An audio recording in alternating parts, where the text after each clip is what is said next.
ছাড়াই কথা বলতে হয়।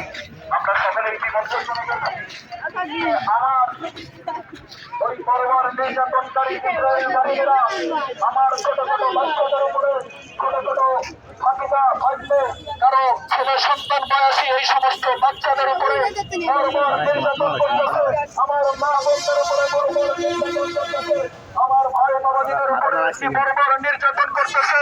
এই সমস্ত নির্যাতন দেখার পরে আমরা মনে করি অনেক দেশের সাধুবাদ সরকারের কিন্তু আমাদের আজকের এই মিছিলের দ্বারা উদ্দেশ্য হচ্ছে আমরা আমাদের দেশের বর্তমান তত্ত্বাবধায়ক যে সরকার আছে ওনার কাছে আমাদের দাবি পৌঁছাতে চাই, উনি যেন বাংলাদেশ সেনাবাহিনীর মাধ্যমে ফিলিস্তিনদেরকে সহযোগিতা করে। সকলে কথা বলেন ঠিক কিনা?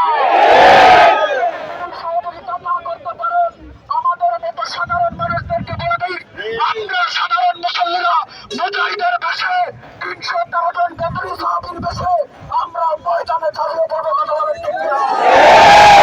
এই জন্য কথা বেশি দীর্ঘ করবো না, আমার আরো অনেক বড় বড় উস্তাদ সমতুল্য উস্তাদেরা অনেক কথা বলবেন। আমি লাস্ট কথা বলতে চাই, ফিলিস্তিনি ভাইরা এখনো পর্যন্ত কোথায় দিন কাটাচ্ছে, তাদের পেটে ৩ বেলা ৫ বেলা ৭ দিন ১০ দিন ধরে খাবার পৌঁছচ্ছে না। আমরা আমাদের যথাক্রমে আমাদের পকেট থেকে চা ধরে দিয়ে